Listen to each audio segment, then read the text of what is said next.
این یکی از همان روزهایی است که این دانشجویان پرده ها را می‌درند و قالب آدم را می‌ریزند.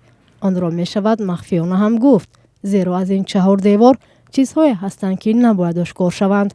واکنش شدید خواهد بود. حتی در بینشان نفرانی هستند که نمی‌خواهند این صحنه را نقاشی کنند. از بعضی می‌خوادم نمی‌کشند. شهر می‌دارم می‌برن میرن. همه وقت مدل ها راضی نمی‌شوند که بدنشان را به جمعیت رسومان نشون بدهند. از این خاطر این دانشجویان کوشش می‌کنند که از امکانیت استفاده برند.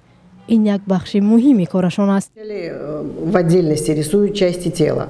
آنها در اول قسم‌های الهیده آدم را تصویر می‌کنند. مثلا چشم، گوش، بند دست و پای، کاسه‌خانه سر. درسی مخصوص است که آناتومیای بدن نامیده می شود. آنجا دانشجویان باید ساخت آدم و ساخت موشک‌ها را آموزند. این درس از جانب وزارت معارف تصدیق شده است و در اکثر کشورها آموخته می شود.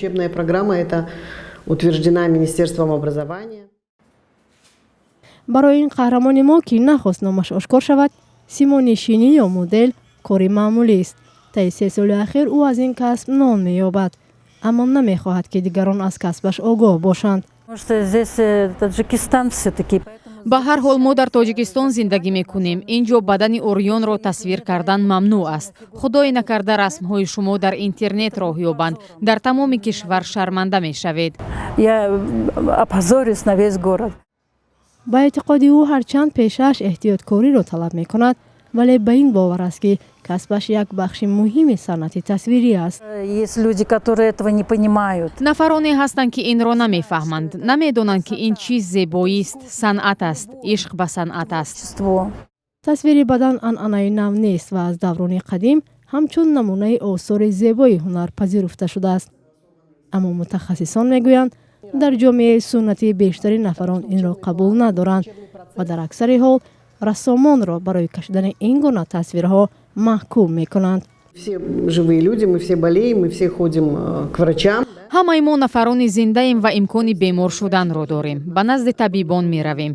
دکتران هم بدن ما را اوریان می کنند، اما به معنی بد که نگاه نمی کنند. ما برایشان یک بیماریم. در مورد رسامان گفتنیم که برای او سیمانشین زن یا مرد اوریان نیست، بلکه یک موضوع است که باید تمام زیباییش را تصویر کند. Красоту тела которого он хочет изобразить в своем произведении. ظفر نبیев هم در این جاده تجربه 3 ساله دارد. به فرق از قهرمان اول حاضر است که نزد دوربین سیمایش آشکار شود. ما در مثلا گرد اطرافشون که من می‌دونم که بسیار نزدیکانم میگن که خیلی بیچاره نتونست کشیدگی. اینم کار است. مثلا کار شهر دیده نکنی است. کار که کردی نون می‌خوری. کار نکردی کار نمی‌خوری. معمولا سیمانشین ها را طریق اعلام پیدا کرده، سپس طریق شرطنامه به کار قبول می کنند. در شرطنامه پورتریت، نمود کامل بدن و قسم اوریانی بدن حتمی است. اما کم کسان به همه این شرط ها راضی‌اند. سال خورده ها البته. جوانان کمتر هستند. نفرانی هم هستند که از روی هوس و دیدن ظاهری خود از چشم رسامان به سیمانشینی می روند، ولی قهرمان های ما می گویند زندگی مجبورشان کرده است تا این پیشه را انتخاب کنند. عبدالناصر هنگام تصویر قهرمان‌های خود از قلم استفاده می‌برد. هواداران زیاد هم دارد. می‌گوید نفرانی هم هست که او را برای چهره‌نگاری سرزنش کردند. بسیار میگفتند همین نو سر میکردم خیلی رسم کشی میگفتند تو باید دیگر راه گیری، چیکار میکنی این راه کردی، این گناه است. بسیار کس میگفتند. عبدالناصر میگوید به گپ این ناصحان اهمیت نمی‌دهد و به راه خود می‌رود.